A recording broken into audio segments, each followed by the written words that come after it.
नमस्कार दोस्तों, ज्योग्राफी की ऑनलाइन क्लास में आपका स्वागत है। आज हम पढ़ने जा रहे हैं पर्वतीय विकास कार्यक्रम। अब पर्वतीय विकास कार्यक्रम से तात्पर्य ये है कि जो पर्वतीय क्षेत्र हैं, उन पर्वतीय क्षेत्रों में रह रहे जो लोग हैं, उन लोगों का विकास करने, आर्थिक दृष्टि से उन्हें मजबूत करने के लिए सरकार के द्वारा क्या किया गया है, पर्वतीय विकास कार्यक्रम का शुरुआत की गई है, संचालित किया गया।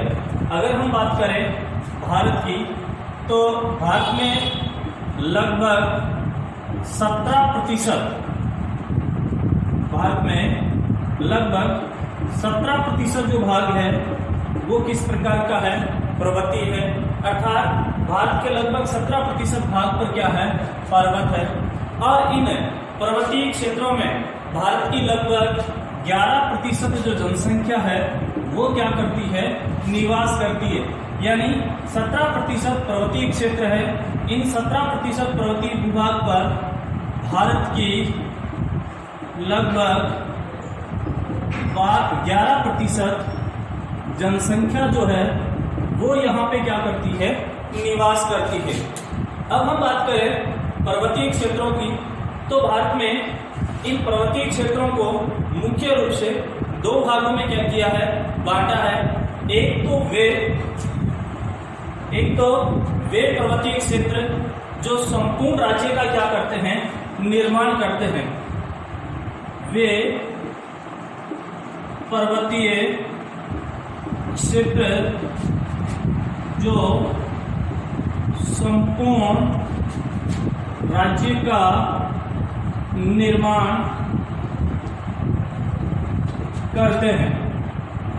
एक तो वे पर्वतीय क्षेत्र जो संपूर्ण राज्य का क्या करते हैं, निर्माण करते हैं, और दूसरा वह जो किसी राज्य की क्या है, भाग है। दूसरा अपन कहें कि वे जो किसी राज्य का क्या है, कोई एक भाग है। अर्थात अपन ये कह सकते हैं कि इन पर्वतीय क्षेत्रों को दो भागों में क्या किया गया है, बांटा गया है। किस रूप में बांटा गया है कि एक तो वे पर्वतीय क्षेत्र जिनके द्वारा संपूर्ण राज्य का निर्माण किया जाता है, अर्थात उन संपूर्ण राज्यों में पर्वतों का क्या है, विस्तार है। दूसरा अपन ये कह सकते हैं कि वे क्षेत्र जो वे पर्वतीय भाग जो किसी राज्य का क्या है, एक हिस्सा है या भाग, अर्थात राज्य के किसी भाग में उन पर्वतों का क्या है, निर्माण हुआ है, या वो पर्वत क्या है, फैले हुए हैं। सबसे पहले अगर बात करें तो वे पर्वतीय क्षेत्र जो संपूर्ण राज्यों का निर्माण करते हैं, उनकी अपन सबसे पहले क्या कर लेते हैं, बात कर लेते हैं कि वे क्षेत्र हैं कौन से, वे राज्य कौन से हैं जो संपूर्ण पर्वतों से क्या है, घिरे हुए हैं, या संपूर्ण पर्वतों का उन पे क्या है, फैलाव है। तो सबसे पहले अपन बात करें भारत के उत्तरी पूर्वी भाग, जिनका निर्माण किससे हुआ है, पर्वतों से हुआ है। इसके अलावा अपन बात करें जम्मू कश्मीर है, हिमाचल प्रदेश है, उत्तराखंड है। ये अपन कहें प्रथम श्रेणी में, या ये कहें कि उन पर्वतीय क्षेत्रों में आते हैं जिनका निर्माण सिर्फ किससे हुआ है, पर्वतों से हुआ है। और इन क्षेत्रों को, इन राज्यों को विशिष्ट श्रेणी में क्या किया गया है, रखा गया है। या ये कह सकते हैं विशिष्ट श्रेणी से तात्पर्य है विशेष राज्य का जो दर्जा है वो इन राज्यों को क्या किया गया है, लिया गया है। इन राज्यों में जो विकास कार्य से संबंधित जो पैसा खर्च किया जाता है वो सारा का सारा, या ये कहें कि ज्यादातर जो भाग है वो किसके द्वारा किया जाता है, केंद्र सरकार के द्वारा किया जाता है। अर्थात अपन कहें कि जिन राज्यों को विशेष राज्य का दर्जा प्राप्त हो जाता है, उन राज्यों के विकास की जो जिम्मेदारी है वो किसकी बन जाती है, केंद्र सरकार की बन जाती है।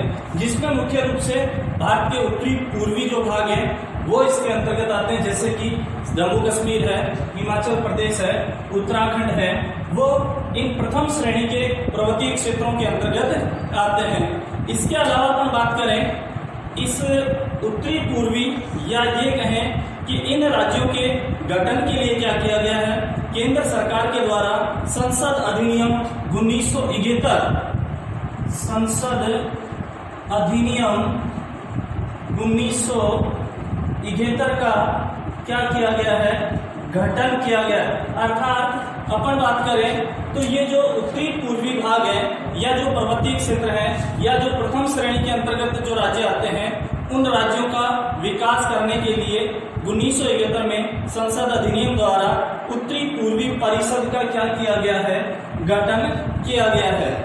इसके अलावा अपन देखें तो इस परिषद ने यानी कि संसद अधिनियम 1971 या फिर ये कहें उत्तरी पूर्वी परिषद के द्वारा सड़कों का निर्माण, कृषि कार्य, पशुपालन, मत्स्य वानिकी आदि का विकास करने के लिए सरकार के द्वारा यहाँ पे क्या किए गए हैं, प्रयास किए गए। यानी हर क्षेत्र में क्या होना चाहिए, विकास होना चाहिए, चाहे वो ऊर्जा हो, चाहे वो चिकित्सा हो, चाहे वो शिक्षा हो, चाहे वो खनिज हो या अन्य दूसरे क्षेत्र, सभी क्षेत्रों में क्या हो, विकास।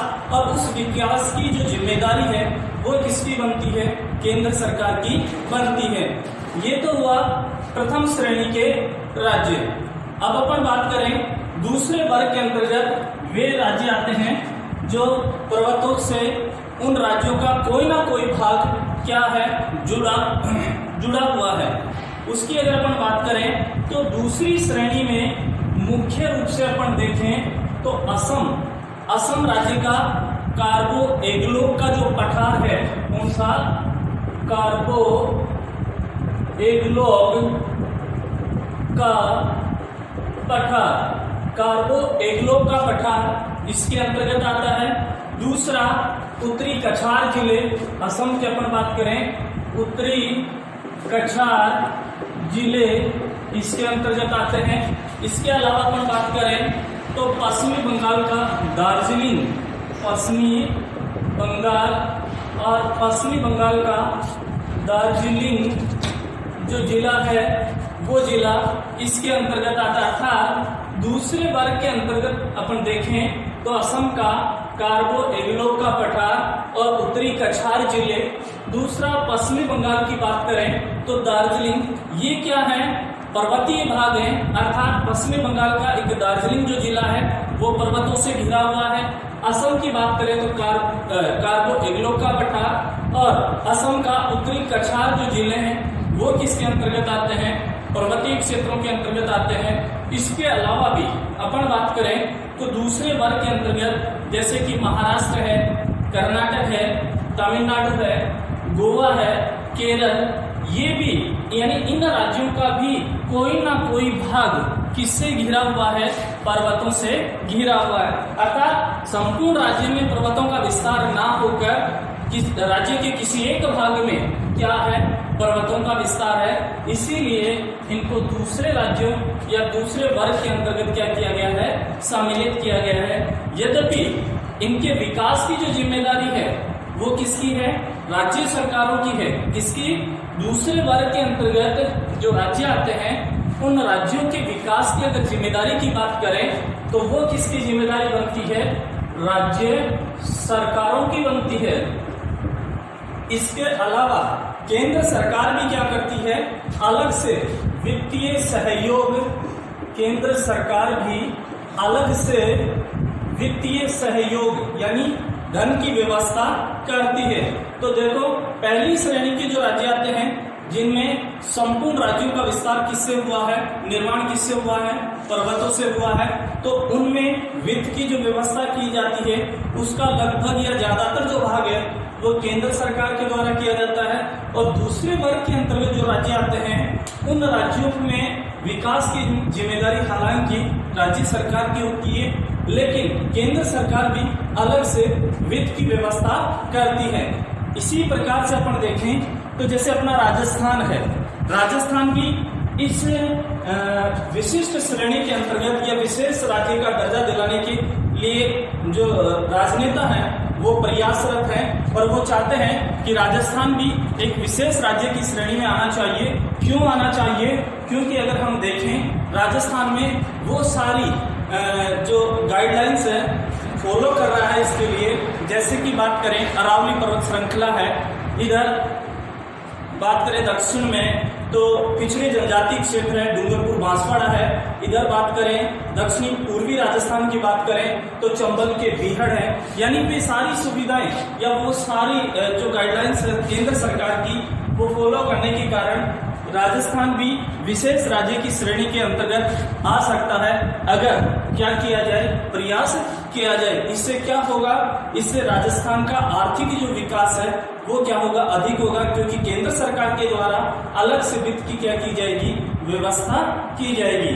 इसके अलावा अपन देखें तो जो पर्वतीय क्षेत्र हैं उन पर्वतीय क्षेत्रों की जो समस्याएं हैं वो मैदानी क्षेत्रों से क्या है? भिन्न है।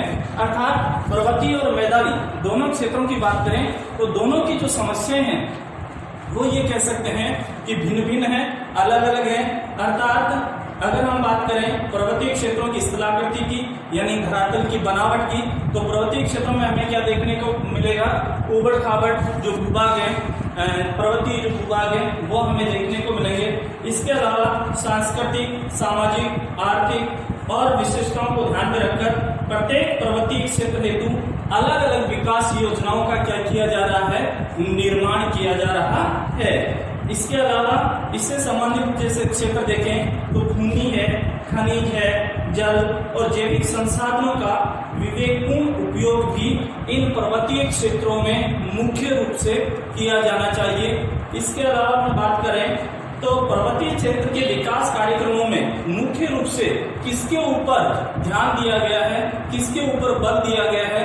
तो बात करें जैसे बागवानी कृषि है, पशुपालन है, मुर्गी पालन है, मधुमक्खी पालन है, या फिर कहें मृदा संरक्षण और ग्रामीण उद्योगों पर भी क्या किया जा रहा है?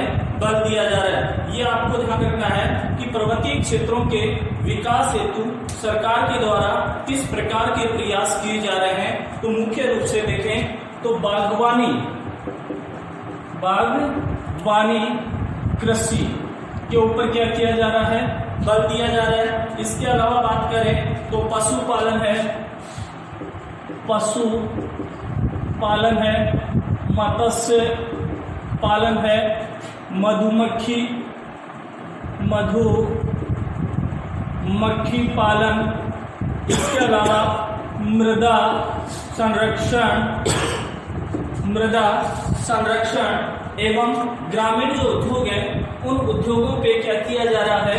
बल दिया जा रहा है। इसके अलावा हम बात करें तो कुछ ऐसे पर्वतीय क्षेत्र भी हैं जहाँ पे इन जनजाति अर्थात पर्वतीय क्षेत्रों में रहने वाली जो जनजातियां हैं उन जनजातियों के द्वारा क्या की जाती है? झूमिंग कृषि की जाती है। कौन सी कृषि की जाती है? झूमिंग कृषि। और धीरे धीरे ये झूमिंग कृषि ने स्थायी कृषि का रूप क्या कर लिया है? प्राप्त कर लिया है।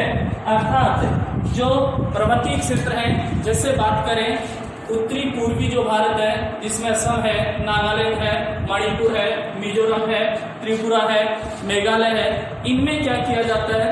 इनमें पाई जाने वाली जनजातियों के द्वारा झूम या झूमिंग कृषि की जाती है।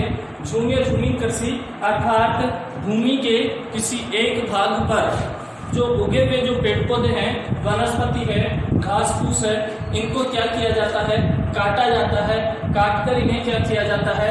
जलाया जाता है। जलाने के बाद में बनी हुई जो राख है उस राख को भूमि पर क्या कर दिया जाता है? बिखेर दिया जाता है।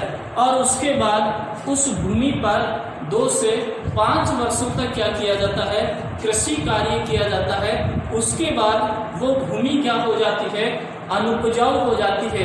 तो इन जनजातीय लोगों के द्वारा उस भूभाग को छोड़कर किसी अन्य स्थान पर जाकर वही कृषि प्रणाली क्या की जाती है? अपनाई जाती है। तो कहने का मतलब यह है कि कुछ ऐसे पर्वतीय क्षेत्र भी हैं जहाँ पे इन जनजातियों के द्वारा झूमिंग या अपन कहें स्थानांतरित कृषि की जाती है। झूमिंग कृषि या फिर अपन क्या कह सकते हैं? स्थानांतरित कृषि की जाती है। स्थानांतरित कृषि का मतलब ये होता है स्थान बदल बदल कर की जाने वाली कृषि, और धीरे धीरे इस झूमिंग या स्थानांतरित कृषि ने स्थायी कृषि का रूप क्या कर लिया है, प्राप्त कर लिया है। इसके अलावा सरकार के द्वारा इस पर्वतीय विकास कार्यक्रम के द्वारा जो स्थानांतरित कृषि या झूमिंग कृषि की जा रही थी, उन जनजातीय लोगों के लिए क्या किया गया है, उन कृषकों के लिए पुनर्वासित करने हेतु विभिन्न प्रकार के कार्यक्रम, अर्थात उनको स्थायी रूप से निवास कर पाए, उसके लिए भी सरकार क्या कर रही है, प्रयास, अर्थात पुनर्निवासित हेतु सरकार के द्वारा विभिन्न प्रकार के क्या किए जा रहे हैं, प्रयास किए जा रहे हैं। इसके अलावा अपन बात करें तो यहाँ पे कहवा है, रबर आदि बागानों को विकसित कर झूमियों यानी जो झूमी कृषि करने वाले किसानों को इनका स्वामित्व सौंपना एक कारगर क्या हुआ है, समाधान, अर्थात इनको झूमी कृषि को स्थायी रूप से करने का एक सुझाव या समाधान सरकार के द्वारा क्या किया गया है, निकाला गया है। इसके अलावा अगर हम बात करें तो जो पर्वतीय क्षेत्र है, विशेषकर हम बात करें हिमालय वाला क्षेत्र, उस हिमालय क्षेत्र में सबसे ज्यादा क्या पाई जाती है, जैव विविधता पाई जाती है। अर्थात जो पर्वतीय क्षेत्र हैं, उन पर्वतीय क्षेत्रों में मुख्य रूप से हम किस क्षेत्र की बात करें, हिमालय क्षेत्र की बात करें तो हिमालय क्षेत्र में सर्वाधिक जैव विविधता क्या है, पाई जाती है। अब आपको मालूम होना चाहिए कि जैव विविधता क्या है, अर्थात धरातल पर पाए जाने वाले जो पेड़ पौधे हैं, वनस्पति है, घास फूस है, इनमें पाई जाने वाली जो जातीय विविधता है, उस जातीय विविधता को क्या कहा जाता है, जैव विविधता कहा जाता है। अर्थात इस हिमालय क्षेत्र में विभिन्न प्रकार के पेड़ पौधे हैं, विभिन्न प्रकार के फल फूल, इसके अलावा विभिन्न प्रकार के जीव जंतु यहाँ पर क्या होते हैं, पाए जाते हैं, जिसके कारण जैव विविधता यहाँ पे क्या है, सबसे अधिक पाई जाती है। इसके अलावा यहाँ पे अपन बात करें तो मूल्यवान पादप और प्राणी संपदा के संरक्षण के लिए और उनके परिवर्धन, संवर्धन, उनके विकास हेतु जैव आरक्षित क्षेत्रों की, राष्ट्रीय उद्यानों की और जिन केंद्रों की क्या है, जरूरत है। अर्थात इन पर्वतीय क्षेत्रों में पाए जाने वाले जो मूल्यवान पादप और जो प्राणी हैं, उन प्राणियों का संरक्षण करने के लिए, उनका संवर्धन, उनका विकास, उनमें वृद्धि करने के लिए किसकी जरूरत है, जैव आरक्षित क्षेत्रों की क्या है, जरूरत है। राष्ट्रीय उद्यानों की क्या है, जरूरत है। जिन केंद्रों की यहाँ पे क्या है, जरूरत, जिसके द्वारा इस जैव विविधता को क्या किया जा सके, इन पर्वतीय क्षेत्रों में मुख्य रूप से बनाए रखा जा सके। तो ये थे पर्वतीय विकास कार्यक्रम से संबंधित कुछ विशेष प्रयास केंद्र सरकार के द्वारा किए गए। मुख्य रूप से कौन से क्षेत्रों के लिए, दो क्षेत्र मैंने पहले बताए थे कि एक तो वे क्षेत्र जिन राज्यों का निर्माण संपूर्ण पर्वतों से हुआ है, और एक वे क्षेत्र जिन राज्यों के किसी भाग में क्या है, पर्वत पाए जाते हैं, ये पर्वतों का हिस्सा है। उन पर्वतीय राज्यों का विकास करने के लिए, उत्थान करने के लिए केंद्र सरकार के द्वारा विभिन्न प्रकार के प्रयास किए गए। साथ ही इन पर्वतीय क्षेत्रों में रहने वाली आदिम जो जनजातीय समुदाय हैं, उन समुदायों का विकास या उत्थान करने के लिए सरकार के द्वारा विभिन्न प्रकार के क्या किए गए, प्रयास किए गए। इस प्रकार से आपका लेसन नंबर 21 भारत में नियोजन क्या हुआ, कंप्लीट। आगे नेक्स्ट क्लास में। धन्यवाद।